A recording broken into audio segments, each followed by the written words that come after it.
मिट गए मिस्र, यूनान और रोमा। कायम है अब तक, लेकिन कायम है अब तक नामो निशान हमारा। कुछ बात है कि हस्ती मिटती नहीं हमारी। सदियों रहा है दुश्मन दौरे ज़माना हमारा।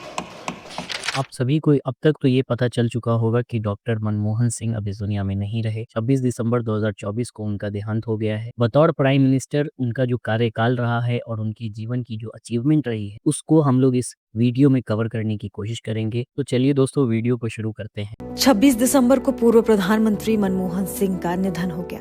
Former Prime Minister Dr. Manmohan Singh has passed away. प्यारे देशवासियों, आज मैं आपको प्रधानमंत्री के रूप में आखिरी बात संबोधित कर रहा हूँ।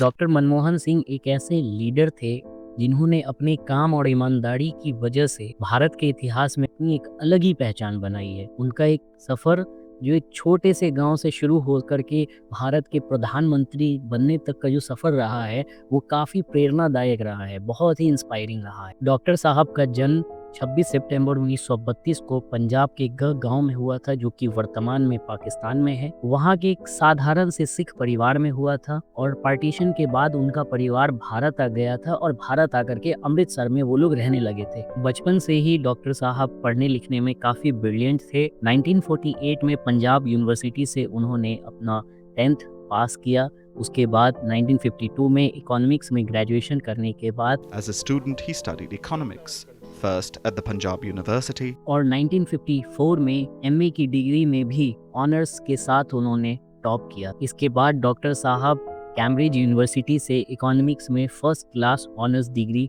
1957 में हासिल करते हैं और उसके बाद ऑक्सफोर्ड यूनिवर्सिटी से पीएचडी 1962 में करते हैं। And later at the University of Cambridge. He earned his doctorate in economics at Oxford. उनकी जो थेसिस है इंडियाज एक्सपोर्ट परफॉर्मेंस 1951 से 1960 एक काफ़ी इम्पोर्टेंट रिसर्च मानी जाती है। अपनी एजुकेशन पूरी करने के बाद मनमोहन सिंह ने पंजाब यूनिवर्सिटी में बतौर प्रोफेसर के रूप में जॉब करी और उसके बाद उन्होंने United Nations conference on trade and development Geneva में भी काम किया था। डॉक्टर मनमोहन सिंह का भारत सरकार में जो एक महत्वपूर्ण रोल रहा है वो 1971 के बाद से रहा है, जब उन्होंने बतौर इकोनॉमिक एडवाइजर के रूप में काम करना शुरू किया। उसके बाद वो चीफ इकोनॉमिक एडवाइजर बने, आरबीआई के गवर्नर बने, प्लानिंग कमीशन के डिप्यूटी चेयरमैन बनते हैं। He served as India's chief economic advisor, the governor of the Reserve Bank, and the country's finance secretary. उसके बाद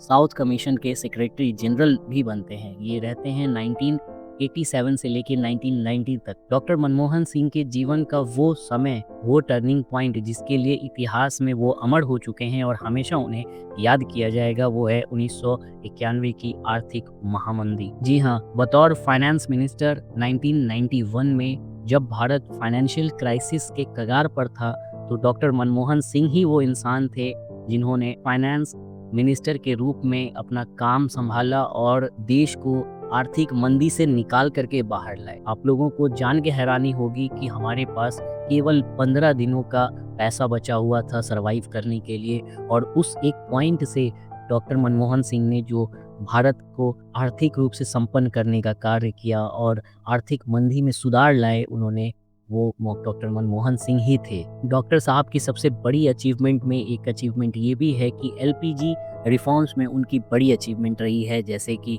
लिबरलाइजेशन, प्राइवेटाइजेशन और ग्लोबलाइजेशन। ये ऐसे 3 शब्द हैं जिनको डॉक्टर मनमोहन सिंह ने ही काफ़ी सुधार किया, उनकी बड़ी अचीवमेंट रही है इस। उन्होंने भारत के इकोनॉमिक सेक्टर को खोल दिया, फॉरेन इन्वेस्टमेंट लाए और फिस्कल डेफिसिट को कम कर दिया। ये वो समय था जब भारत का इकोनॉमी कोलैप्स होने से बच गया और एक नए एरा की शुरुआत हुई और एक नए एरा में हमें दाखिल किया डॉक्टर मनमोहन सिंह ने। बतौर finance minister doctor Manmohan Singh का बहुत ही आइकॉनिक बजट स्पीच है जिसमें वो कहते हैं, no power on earth can stop an idea whose time has come. Doctor साहब का कहने का मतलब ये था कि पृथ्वी पर कोई शक्ति उस विचार को नहीं रोक सकती है जिसका समय आ चुका है। साल 2004 में कांग्रेस के यूपीए की विक्ट्री के बाद सोनिया गांधी ने डॉक्टर मनमोहन सिंह को भारत का प्राइम मिनिस्टर बनाया। वो एक ऐसे प्राइम मिनिस्टर थे जिन्होंने अपनी ईमानदारी और विजन के जरिए देश को लीड किया, देश को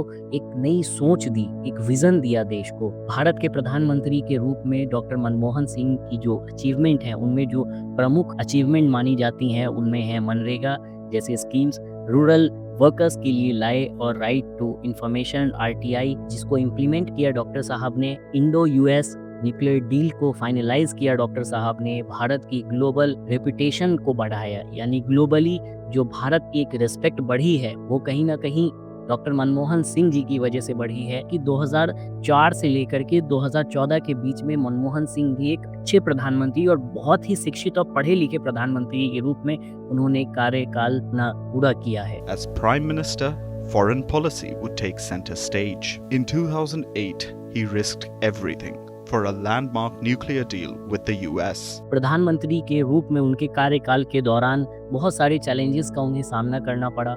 जो विपक्षी होते थे, विपक्षी दल, वो लोग उन्हें मौन सिंह कहते थे या मनमोहन सिंह को कि वो बोलते नहीं हैं, मनमोहन सिंह को बुद्धि नहीं है, अजीब तरीके की बहुत सारी बातें उनके बारे में कही गई।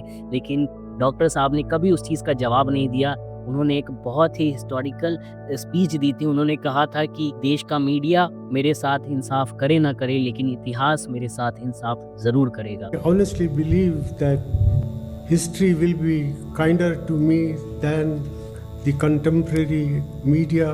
उनके सामने जो चैलेंजेस आए, जैसे करप्शन का स्कैंडल्स बहुत सारा देखने को मिला था, जैसे कि 2G स्पेक्ट्रम और कॉमनवेल्थ गेम्स स्कैम ने उनकी गवर्नमेंट की इमेज को तो बहुत ज़्यादा ख़राब किया था। लेकिन पर्सनली अगर देखा जाए तो पर्सनली ऑनेस्टी कभी भी डॉक्टर मनमोहन सिंह के ऊपर क्वेश्चन मार्क किसी ने नहीं किया कि डॉक्टर साहब ने बेईमानी करी, या किसी ने ये नहीं कहा कि डॉक्टर साहब ने भ्रष्टाचार किया होगा। डॉक्टर मनमोहन सिंह को 1987 में पद्म विभूषण से सम्मानित किया गया और कई इंटरनेशनल यूनिवर्सिटीज से ऑनररी डॉक्टरेट्स मिले डॉक्टर मनमोहन सिंह साहब को। 2014 के बाद उन्होंने पॉलिटिक्स में अपना एक्टिव रोल बहुत कम कर दिया, लेकिन राज्यसभा के MP के रूप में वो 2019 तक अपनी सेवा देते रहे और राज्यसभा से अपनी सेवा देने के बाद डॉक्टर मनमोहन सिंह का अंततः 26 दिसंबर 2024 को बीते 3-4 दिन पहले उनका देहांत हो गया है, उनका स्वर्गवास हो गया है। और हम सबको इस चीज़ का दुख है, क्योंकि दोस्तों ये जो क्षति है ये देश की अपूर्णीय क्षति है जिसको पूरा नहीं किया जा सकता है। लेकिन हम लोग कर भी क्या सकते हैं, जीवन और जो ये नियति है वो ऐसी ही है कि जिसने जन्म लिया है उसकी मृत्यु निश्चित है। जो आया है इस दुनिया में वो एक ना एक दिन ज़रूर जाता है। साथ हमारे जाता है हमारे अच्छे कर्म, हमारा अच्छा व्यवहार, जो लोगों के साथ हम इस जीवन में और इस जीवन के दौरान लोगों के साथ जो हमारा व्यवहार होता है वही हमारे साथ जाता है, अन्यथा हमारे साथ कुछ भी नहीं जाता। तो इसी के साथ मैं इस वीडियो को विराम देना चाहता हूँ। मिलते हैं एक और नई वीडियो में।